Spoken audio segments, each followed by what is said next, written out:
Welcome back to my channel. నేను మీ కావ్య. ఎలా ఉన్నారండి అందరూ? మీరందరూ చాలా బాగున్నారు అనుకుంటున్నాను. మేమైతే బాగున్నాము. ఇదైతే ఇంకా మండే అయితే బ్లాగ్ అయితే తీస్తున్నాను అనమాట. నేను పొద్దునే ముగ్గు అయితే వేసుకుంటాను కదా, మీకు కూడా చూపించేద్దామని వీడియో అయితే తీసేస్తున్నాను. మీకైతే నచ్చిందా నా ముగ్గు? నచ్చితే అయితే కామెంట్ చేయండి.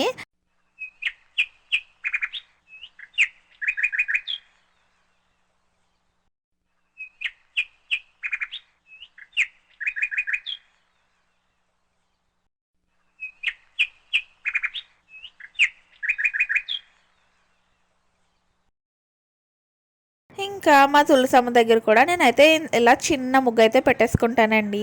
చూడ్డానికైతే చాలా బాగుంటుందని నాకు ఇష్టం అనమాట.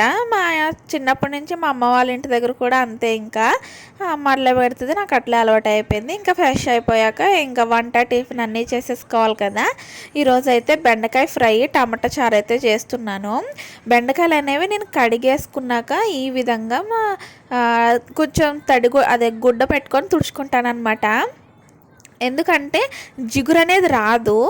కోసేసుకున్నాక కూడా ఇలాగా పరుచుకుంటాను అనమాట ఒక పెద్ద ప్లేట్లో. చాలామంది జిగురు వచ్చేస్తుంది అంటారు కదండి. ఇలా ఒక్కసారి ట్రై చేసి చూడండి. ఇంకా పొయ్యి మీద వేసాక కలిపేటప్పుడు మాత్రం ఇలాంటి అట్ల పుల్ల లాంటి దాంతోనే కలపండి, చాలా బాగా వస్తుంది. ట్రై చేయండి ఒకసారి. ఇంకా మా లంచ్ క్యారెట్స్కి అయితే అన్నీ రెడీ చేసేసాను. బెండకాయ ఫ్రై చేసుకున్నాను. ఇంకా టిఫిన్లోకి వచ్చేసి సేమియా పులిహార అయితే చేస్తున్నానండి. నిమ్మకాయ వేసి ఉప్మా కూడా చేసుకోవచ్చు, కానీ నేనైతే సేమియా పులిహార అయితే చేస్తున్నాను. ఇంకా మనం ఫస్ట్గా సేమియాలు అనేవి ముందుగా మనము వేడి నీటిలో ఒకసారి ఉడకబెట్టాలన్నమాట.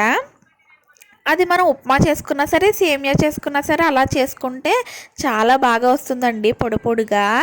ఎందుకంటే అది మనం ఆయిల్ వేసి కొంచెం ఉప్పు వేసి ఉడకబెడతాం కదా, పొడి పొడిగా ఉంటుంది అనమాట. ఫస్ట్లో మనకి వచ్చేవి సేమియాలు స్టార్టింగ్లో.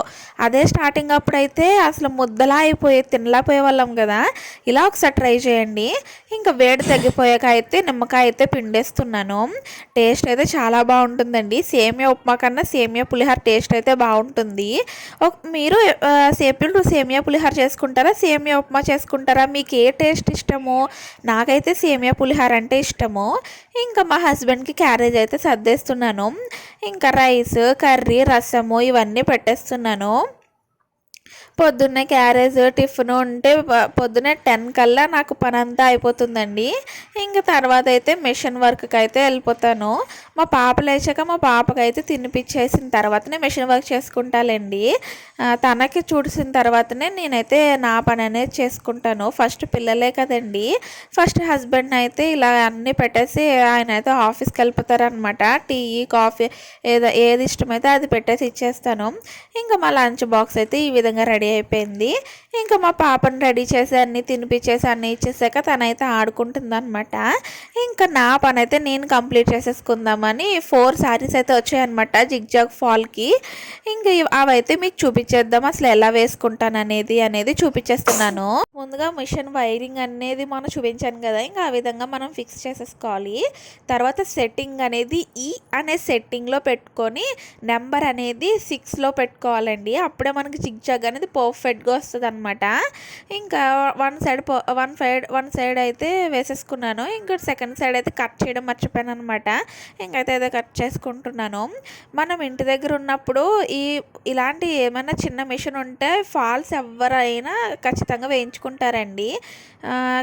మనం ఒక్క చీరకి 50 రూపీస్ తీసుకుంటే డైలీ ఒక్క చీర కట్టుకున్నా సరే మనకు 50 రూపీస్ అనేవి వస్తాయి.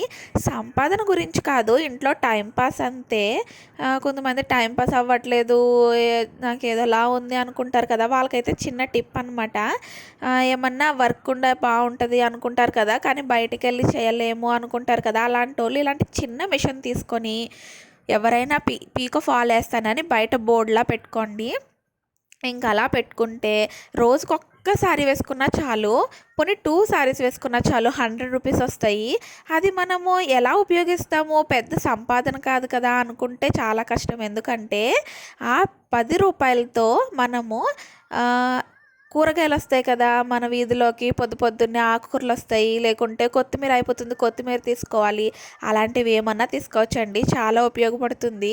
లేకపోతే మళ్ళీ పిల్లలు అస్తమానం చాక్లెట్ కావాలని, అది కావాలని, ఇది కావాలని సడన్గా ఏడుస్తారు. హస్బెండ్ ఏమో అలాంటి టైంలో ఇంటి దగ్గర ఉండరు కదా, ఇంక మన దగ్గర ఏమో డబ్బులు లేకపోతే వాళ్ళు ఇంకా ఏడుస్తారు. అలాంటప్పుడైతే నేను ఈ విధంగానే ఐడియా వేసుకొని ఫస్ట్ స్టార్ట్ చేశాను అనమాట. ఇంక ఇప్పుడైనా కొంచెం బాగానే ఉంది. ఇంకా మధ్యాహ్నం తినేసి పడుకొని లేచాక మా పాప అయితే ఆడుకోవడానికి వెళ్తుంది. డైలీ అనమాట, డైలీ ఆడుకోవడానికి వెళ్తుంది. తన ఫ్రెండ్స్ అయితే ఉన్నారు మా స్ట్రీట్ దగ్గర, కొంచెం దగ్గరలో. ఇంకా వీళ్ళు ముగ్గురు కలిసి చాలా బాగా ఎంజాయ్ చేస్తారనమాట. పిల్లల్ని కాసేపు మనం ఫ్రీగా వదిలేయాలండి. పొద్దునుంచి సాయంత్రం దాకా మనము ఇంట్లోనే పెట్టేస్తామనుకో, ఫ్రెష్ ఎయిర్ కావాలి కదా వాళ్ళకి. అందుకనే కొంతసేపు అలా బయటికి తీసుకెళ్తాను. నేను వాక్ చేసినట్టుంటుంది, పిల్లలతో ఆడుకుంటుంది తనేమో అని చెప్పి కాసేపు అయితే తీసుకెళ్తానమాట. వాళ్ళిద్దరూ తన ఫ్రెండ్స్. మేము ఉండేది ఒక కన్స్ట్రక్షన్ ఏరియా దగ్గర అనమాట. ఎప్పుడు కన్స్ట్రక్షన్స్ జరుగుతూనే ఉంటాయి. ఇసుక ఇలాంటి వాటికి లోటు ఉండదన్నమాట పిల్లలు ఆడుకోవడానికి. అలా ఆడుకొనివ్వాలండి, వాళ్ళ హ్యాపీనెస్ అనమాట. ఇంకా సాయంత్రం అయిపోయాక మా హస్బెండ్ వచ్చేసారా, కొంచెం ఏమన్నా కొనుక్కోవాలని చెప్పేసి బయటకు అయితే వచ్చేసాము. ఇదైతే షాప్ అనమాట. షాప్లో ఒక పిల్లు ఉంది. మా పాప చూడండి ఆ పిల్లితో ఎలా ఆడుకుంటుందో. తనకి పెట్స్ అంటే చాలా ఇష్టము. ఇలాగ చిన్న చిన్న పిల్లులు, కుక్కలు అంటే చాలా ఇష్టం అనమాట. ఇంకా వాటితోనే ఉంటుంది. నేనైతే షాపింగ్ చేసుకోవడానికి వెళ్తే ఈమెమో ఇక్కడేమో ఇలా చేస్తుంది. ఆ షాప్ ఓనర్ వచ్చి దాన్నేమో బాగా ఇలా అంటున్నారనమాట. ఎందుకంటే పాప ఉంది కదా, ఏమన్నా కొరకతో చేస్తున్నా అని. ఇంకా తనైతే ఫుల్గా ఆడుకుంటుంది. ఇంక రానంటుంది అనమాట. ఇంకా పిల్లే ఆ పిల్లే వెళ్ళిపోదామా అని చూస్తుంది, కానీ అదేమో వదలట్లేదు. చూడండి దాంతో ఎలా మాట్లాడుతుందో. పిల్లలకి ఇలాంటి పెట్స్ ఇలాంటి అంటే చాలా ఇష్టం కదా. మా పాప అయితే ముందు ఉంటుందన్నమాట. చూడండి దాంతో ఎలా మాట్లాడుతుందో. నాకైతే కామెడీ నవ్వు వచ్చేసింది అనమాట. షాప్లో అందరూ చూసి అసలు పాప భయపడట్లేదు ఏంటి అని అంటున్నారు. ఇంకా మీ అమ్మ వెళ్ళిపోతుంది, మా పిల్ల వెళ్ళిపోతుందని. సరే అండి, ఓకేనండి, బాయ్ అండి. నెక్స్ట్ వ్లాగ్లో మళ్ళీ కలుసుకుందాము. మీరు వాళ్ళు ఏం లంచ్ చేసుకున్నారు? టీ తాగారా, కాఫీ తాగారా? ఓకేనండి, బాయ్ అండి. సబ్స్క్రైబ్ చేసుకోవడం మర్చిపోకండి, లైక్ కూడా చేయండి.